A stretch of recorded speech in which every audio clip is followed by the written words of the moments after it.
On m'a raconté que mon arrière-grand-père Laïbus était le seul soldat juif à être cosaque dans l'armée du tsar de Russie. Petite, je ne comprenais pas pourquoi c'était si étrange pour un juif russe d'être aussi cosaque. Mais je sentais que cet écart des traditions le rendait unique en son genre. À l'époque où Laïbus est jeune adulte, vers l'an 1900, le tsar en place s'appelle Nicolas II de Russie. C'est Nicolas II Romanov, le père de la fameuse princesse Anastasia. Il paraît qu'à son couronnement, la chaîne de l'ordre de Saint-André, qui fait partie du sceptre impérial, se détacha et tomba par terre. Les mystiques de la cour en déduirent de fort mauvais présages, et, pouvoir surnaturel ou non, ils n'eurent pas tort. Car Nicolas II sera exécuté en juillet 1918 avec toute sa famille. Donc si mon arrière-grand-père Laïbus a été un soldat juif, russe et cosaque, il l'aurait été au service du dernier tsar de Russie.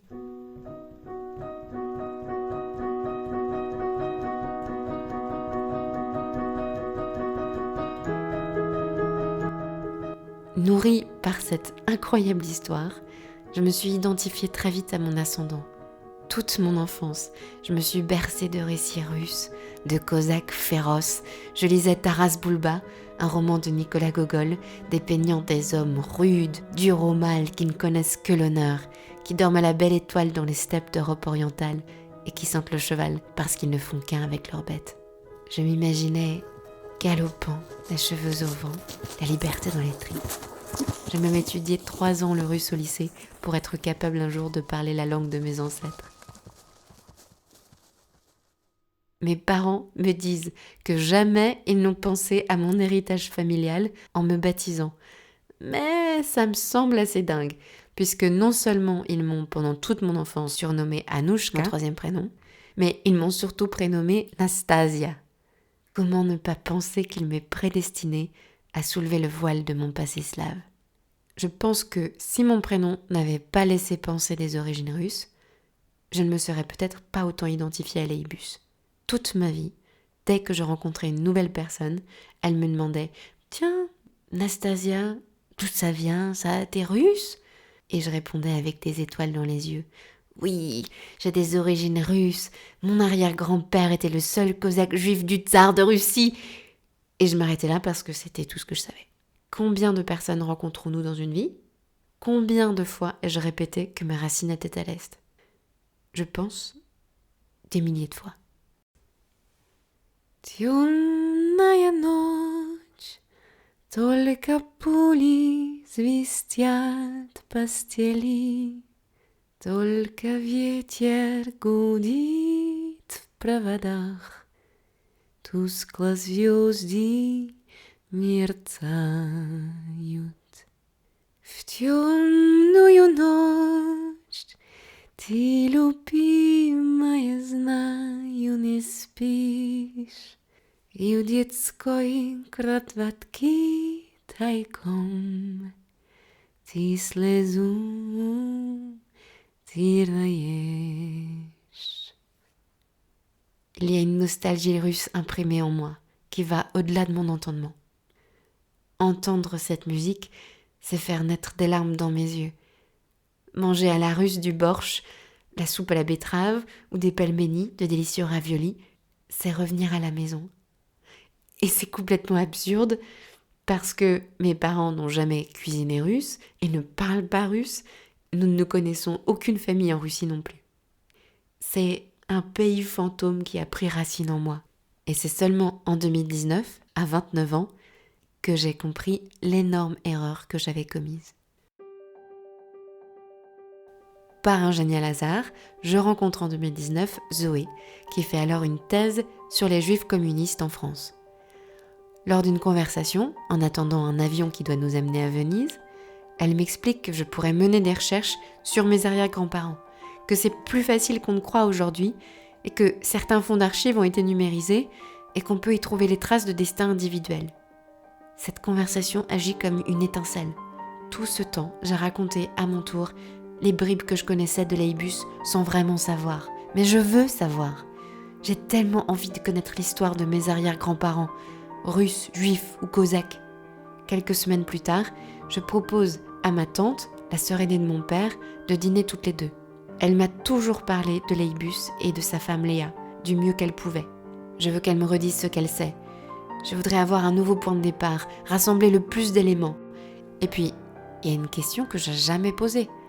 Comment sait-on ce qu'on sait ? Je vous refais la conversation. Tata, comment sait-on que Laïbus était cosaque ? La réponse de ma tante ce jour-là, je ne l'avais encore jamais entendue. Réré, ma grand-mère jurassienne au caractère trempé, aurait vu 80 ans plus tôt, en 1939, alors qu'elle a 18 ans, une photo de Laïbus, son futur beau-père, en tenue d'apparat cosaque. Mais elle est où cette photo ? On ne sait pas. La photo, elle était sur le manteau de la cheminée, dans le salon. Elle a dû être détruite pendant la guerre, me dit ma tante. Mais comment il était sur la photo ? En tenue cosaque, j'imagine. Et Réré, elle a déjà décrit la tenue ? Non, pas vraiment. Elle aurait dit que Laïbus en était fier. Mais comment savait-elle que c'était un habit cosaque ? Ah, Laïbus a dû lui dire. Mais il parlait français, Laïbus ? Peut-être un peu s'il habitait en France. Est-ce que son fils, mon grand-père Elias, est présent pour traduire leur discussion ? Le français, c'est pas non plus sa langue maternelle. J'étais trop jeune pour m'en rappeler, mais mon père me dit que mon grand-père Elias a toujours gardé un petit accent quand il parlait français. Et c'est tout ?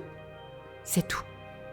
Je veux pas diminuer l'intelligence de ma grand-mère, ni sa connaissance du monde, mais j'ai pensé que c'était fou d'avoir, sans le savoir, basé une partie de mon identité sur une photo vieille d'un siècle, perdue dans le chaos de la Seconde Guerre mondiale, dont personne n'a jamais plus vu la couleur. Quelle tenue militaire avait-elle sous les yeux ? Les fameuses cartouchières en bandoulière, les toques en fourrure noire, les moustaches recourbées ? Ma grand-mère Réré à l'époque est partie très jeune du Jura pour tenter sa chance à Paris. Laïbus lui en a-t-il vraiment parlé ? Parlé de ses campagnes en tant que soldat russe ou a-t-elle elle-même rêvé la cosaquerie ? Cette photo de Laïbus en cosaque est un mystère, à tel point qu'elle revient souvent dans mes songes. Une nuit, j'ai rêvé que ma grand-mère Réré venait me chercher. Elle me disait qu'elle n'avait pas tout raconté, qu'il restait des secrets.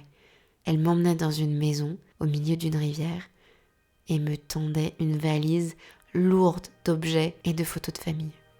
Et je l'ai feuilletée émerveillée, m'attardant sur chaque nouveau visage. Ce rêve m'a longtemps fait penser que cette photo réapparaîtrait un jour. Et elle attendait simplement d'être trouvée et admirée. Et je l'attends encore. Je l'imagine dans un grenier plein de poussière, à peine écornée, tombée d'un album, glissée sous un tapis, patientant son heure. Cette révélation par ma tante Catherine joue sur moi l'effet d'un Big Bang. Je sors soudain d'un brouillard très épais. Je me demande comment j'ai pu passer 29 ans à ânonner qu'il était cosaque sans en avoir aucune preuve. Si je découvre que Laïbus n'a pas été cosaque, toutes mes rêveries russes sont à mettre à la poubelle. Mon identité est en pleine crise. Pourquoi ai-je lu Taras Bulba ? Pourquoi ai-je appris le russe ? Pourquoi ma mère a-t-elle dit que mon visage a une forme slave ? Pourquoi, quand je suis allée en Russie à 14 ans, les gens s'adressaient-ils à moi en russe en me prenant pour l'une des leurs ? Toutes ces micro-histoires qui formaient la gangue de l'histoire de mes origines étaient sur le point d'être écrabouillées par une pauvre photo qu'on n'avait jamais retrouvée. Je me voyais déjà écrire des milliers de lettres rectificatives aux inconnus de ma vie. Vous vous rappelez quand, en colo, dans l'Ardèche, en 2003, je vous ai dit que mon ancêtre était un grand soldat avec une grosse moustache noire, de grands cosaques ? En fait, on a des petits doutes aujourd'hui. Et si rien n'était vrai ? Je crois que si j'ai décidé à ce moment-là d'enquêter sur ma famille et mes ancêtres, c'est que j'étais prête. Prête à laisser derrière moi la petite fille qui avait voyagé et rêvé tellement fort à travers ses origines. Prête à voir la vérité se révéler, prête à remonter la piste. Oui, on m'avait parlé de Laïbus et du fait qu'il aurait peut-être été cosaque, russe et juif. L'histoire ne s'arrête pas là. Laïbus était marié à Léa, mon arrière-grand-mère. Et si nous savons qu'ils étaient tous les deux juifs, c'est parce qu'en 1942 et 1943, chacun leur tour, ils ont été arrêtés à Paris, emprisonnés dans un camp de transit à Drancy et déportés au camp de concentration et d'extermination d'Auschwitz, en Pologne occupée. Aucun souvenir ne nous est parvenu de là-bas. Ils ne sont jamais revenus. Ce qui me surprend le plus aujourd'hui, c'est que ces deux parties de la légende ne se sont jamais rencontrées dans mon esprit. Il y avait tantôt Léibus jeune, qui se baladait à cheval dans les steppes russes et pour qui j'ai appris le russe, et tantôt Léibus plus vieux avec sa femme. Ils étaient juifs, mais détail étonnant, ces arrière-grands-parents-là étaient d'origine polonaise, ayant déménagé d'Europe de l'Est pour la Suisse, puis la France, mais finalement déportés, disparus, assassinés, pour qui mon père se recueillait parfois au mémorial de la Shoah à Paris.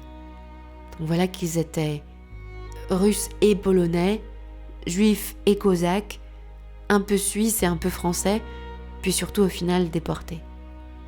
Cette histoire de déportation, je la croyais élucidée par la grande histoire. Mais je me suis trompée. Même si on connaît les contours de la Seconde Guerre mondiale, si cette période a été mastiquée maintes fois par des dents littéraires, documentaires, cinématographiques, étatiques, la grande histoire des historiens ne suffit pas aux familles dont les ancêtres manquent à l'appel. Pourquoi ? Parce qu'il reste des mystères qui cisaillent le cœur. Comment sont-ils morts ? Dans quelles circonstances ont-ils été arrêtés ? L'appartement qu'ils occupaient au cœur de Paris a-t-il été occupé par d'autres ? Où sont passées leurs affaires ? Et où se sont évanouis leurs enfants ? Leurs noms flottent sur les bouches de mon père et de mes tantes. Les trous de mémoire portent des noms exotiques. Elias, Sheya, Shena, Sarah, Bertha, Carmen. Léibus et Léa étaient-ils juifs pratiquants ou simplement juifs parce que leurs parents l'étaient ? Est-ce qu'ils fêtaient Shabbat ? Avaient-ils des emplois qu'ils aimaient ? Habitaient-ils en Russie ou en Pologne ? Pourquoi sont-ils partis ? Comment ont-ils choisi leur terre d'accueil ? Est-ce qu'ils étaient un couple soudé ? Avaient-ils célébré leur mariage ? Est-ce qu'ils étaient drôles, dotés d'âmes d'artistes, d'entrepreneurs, d'intellectuels ou des simples d'esprit ? Quelle mémoire avaient-ils de leurs parents à eux ? À ces questions ne répond que le silence. Il ne nous reste rien d'eux. Pas de tombe, ni d'objets, ni même de photos. Juste des actes de déportation et une sorte de légende. Léa Tim, arrêtée le 16 juillet 1942, détenue au camp de Drancy, déportée par le convoi numéro 23 à Auschwitz. Léibus Tim, arrêté le 16 juillet 1943, détenu au camp de Drancy, déporté par le convoi numéro 58 à Auschwitz.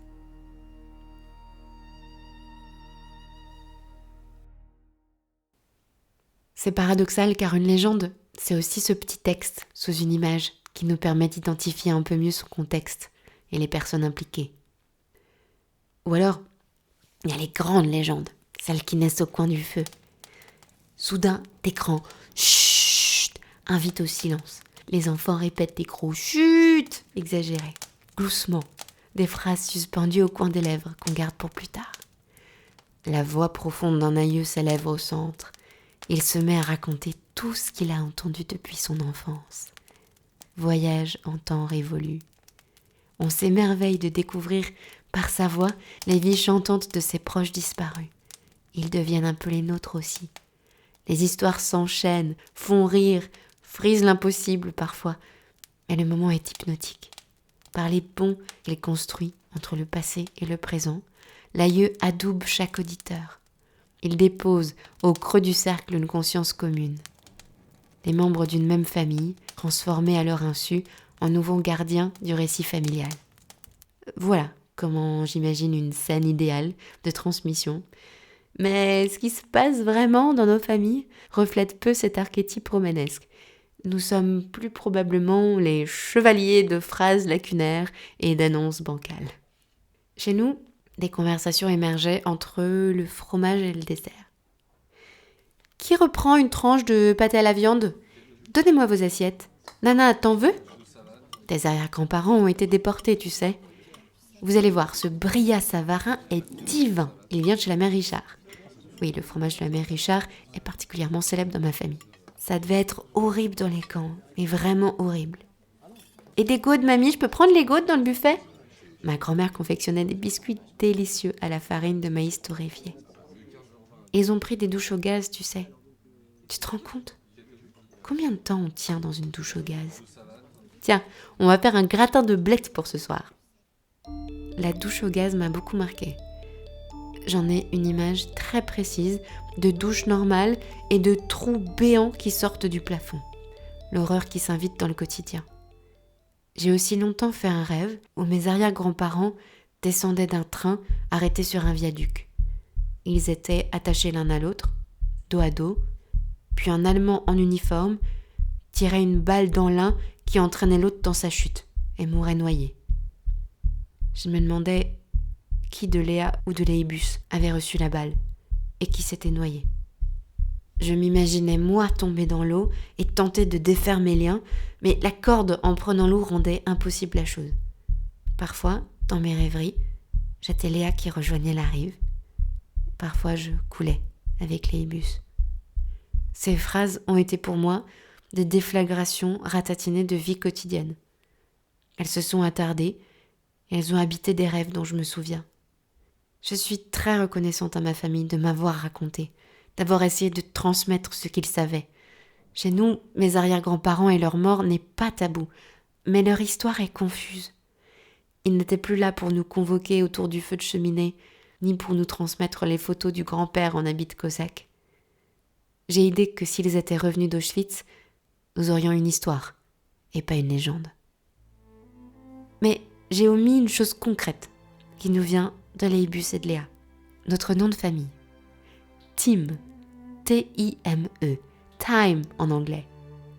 Ça fait pas très juif de l'Europe de l'Est, selon moi, mais qu'est-ce que j'en sais ? C'est le nom qu'ils portaient en France.